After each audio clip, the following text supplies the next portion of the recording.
Dernière ligne droite de la campagne électorale en Suède. À l'approche des législatives de dimanche, les partis occupent le pavé, comme ici à Malmö, dans le sud du pays. Ces derniers mois, la ville s'est retrouvée au cœur d'un débat national et même international. Des fusillades ont eu lieu en pleine rue, faisant plusieurs victimes. Certains n'hésitent pas à faire le lien entre violence et immigration, estimant que de tels actes illustrent l'échec de l'intégration des étrangers. Le responsable municipal en charge de la sécurité veut, lui, mettre les choses en perspective. Nous avons le taux de criminalité le plus faible depuis 1996. Ce taux est en baisse. Reste que, bien sûr, nous avons des problèmes graves avec la criminalité liée aux gangs. Des fusillades très inquiétantes se sont produites entre criminels. Mais encore une fois, le délit auquel la plupart de nos concitoyens sont confrontés, c'est le vol de vélo.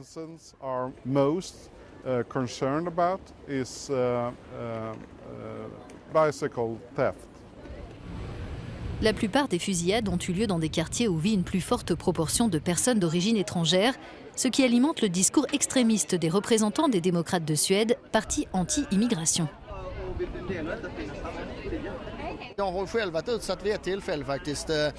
J'étais proche de l'une des fusillades qui a eu lieu.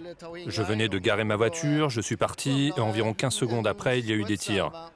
Je pouvais entendre le bruit que les balles font dans l'air, et l'une d'elles a atteint une barrière derrière moi. J'étais très proche.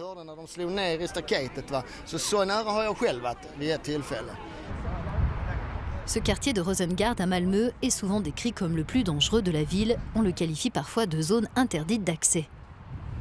Pourtant, dans ce centre commercial, le chef du groupe parlementaire des sociodémocrates rencontre les électeurs sans s'inquiéter, apparemment, des conditions de sécurité.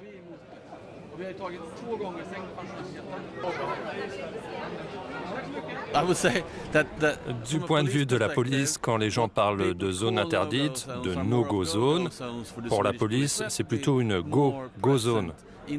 On doit être davantage présent dans ces quartiers pour amener plus de sécurité. Mais en réalité, il n'y a pas de no-go zone, selon l'expression utilisée au niveau international en Suède. Pourtant, des problèmes existent dans ce quartier. Sigrun Sigurdsson mène des projets pour les jeunes sur place. Elle réclame davantage d'actions pour favoriser leur intégration dans la société suédoise en général. On a des problèmes à Malmö. On a du mal à intégrer dans la société, à intégrer les enfants dans les écoles. On est vraiment mauvais en matière de lutte contre l'exclusion. Et je ne parle pas que des migrants, mais de tout le monde. On doit améliorer les choses. Nous retournons dans le centre de Malmö où la campagne se poursuit. Alors que la violence a fait la une des médias suédois et internationaux, la plupart des électeurs ne semblent pas véritablement inquiets.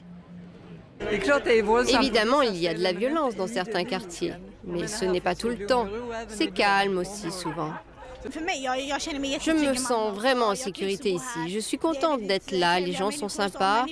Bien sûr, parfois de mauvaises choses se passent, mais je crois que ces derniers temps, il y a moins de violence par rapport à avant. En tout cas, je me sens toujours en sécurité.